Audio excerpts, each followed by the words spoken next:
Hi, I'm Bob Schrupp, physical therapist. Brad Heineck, physical therapist. And together we are the most famous physical therapists on the internet, Brad. In our opinion, of course, Bob. Brad, today we're going to talk about top 3 exercises that you can use for someone who has COPD, chronic obstructive pulmonary disease, or just basically these are breathing exercises you can use for anybody who's having some difficulty with breathing, or it's also a good one for relaxation. Sure. Believe it or not.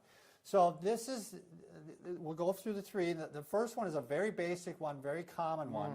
And basically what you're trying to do, you're going to breathe in through the nose, which we call like you're smelling a flower. Yep. And then you're going to like blow out a candle. Right. So you're breathing in and you're doing pursed lips on the way out. Yep.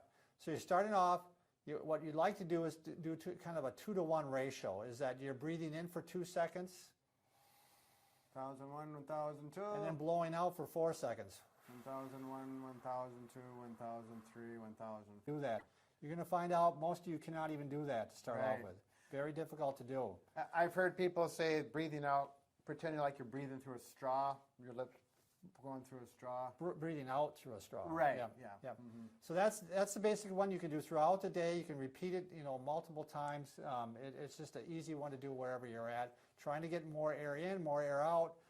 Trying to expand your lungs. Be relaxed. If you're relaxed. Yeah, that's a good point, Brad. A lot of people get very anxious with COPD. Yeah. I mean, they're worried about the breathing, and honestly, they have a good reason to be. But you want to make sure you have good posture. Posture up. And a lot of times, even maybe relaxing those shoulders a little Yep. bit. Yep. So, the other thing, before we go on any further, it may not be a bad idea to get a pulse oximeter. You can buy these at Walgreens and a lot of general stores now, or look online. So again, it's a pulse oximeter, and you put Yeah. on your finger, tells how much oxygen is in your blood. Right. Percent-wise, you should be above 90%. And it kind of gives you a little incentive because you can see, if you're at like below 90%, you can work on these exercises. And I bet you over time you will see that they will improve. Oh, yeah. So you can see the improvement. So Brad, do you want to show diaphragmatic breathing laying down? Sure. I'll grab a pillow for you. So diaphragmatic breathing, again, just like it says, from the diaphragm. And remember, the diaphragm, if you're not familiar with it, is in the rib cage, and it separates the rib cage from your abdominal contents, and it's a broad muscle, like a pancake, all spread out. And you need to learn. If you're using your diaphragm, you're doing a lot more efficient breathing. Right. So the best way to learn diaphragmatic breathing is first laying down. It's just a lot easier to do it. Now, in today's society, everyone's talking about having a flat stomach. And Right. that's the worst thing you can think about for healthy breathing. I read a whole book on this once. They talked about the Sure. whole concept of the social idea of the stomach. But you want to breathe out, you breathe in, and you have to be relaxed again. See how his belly expands when he breathes in. So the diaphragm is allowing the lungs to fill up by going down, and the stomach has to come up for that. And then So you want to get accustomed to doing this first laying down, and then you're going to translate it to sitting up. And this is the kind of breathing you want to do all the time. Right. So you can put your hand on your belly even, and a lot of times it gives you the feedback. You want to see the chest moving very little when you do this. You might feel the lower ribs, but and you can do your in through the nose and out through the mouth yet, even with this type of thing. And it just goes against everything because Right. It doesn't feel right, does it? Yeah, because you're going to get fat.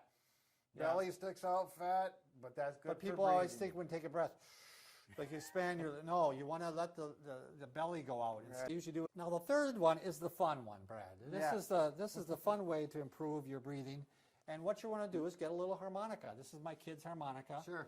And it's a Hohner. That's the most popular brand, right? Wow. Hohner. Well, I don't know about that, Bob, but whatever you say. All right, so, but I mean, and there's a lot of sites on the internet that'll have the songs all laid out for Sure.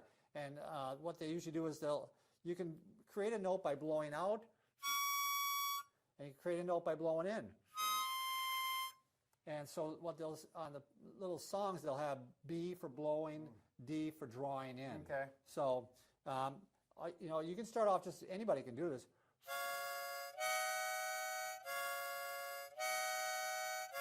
And you got the pursed lips. Okay. And while So- you're doing this, are you thinking about the diaphragmatic breathing and too. you can throw that in there too. Sure. But there's whole groups that get together and do these songs with people with COPD. Sure. And so it's a lot of fun and it's a lot of camaraderie. Right. Plus this one lady who I saw on the internet, she was talking that whenever she'd stop doing her O2 saturations would start to go down. Sure, less So, oxygen yeah, in the blood. So, all right, give me my hat, Brad. Okay, yeah, let's see a little So when you, presentation.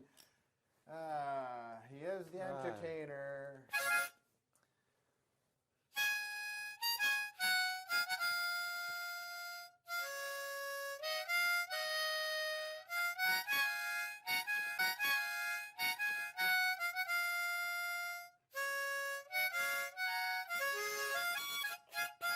Billy Joel. There you go. He was able to name it even. I am the entertainer. No, sing me a song. You're the piano man. Oh, I was close.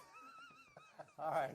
If you like this video, please subscribe to the channel and share the video with your friends. Thank you.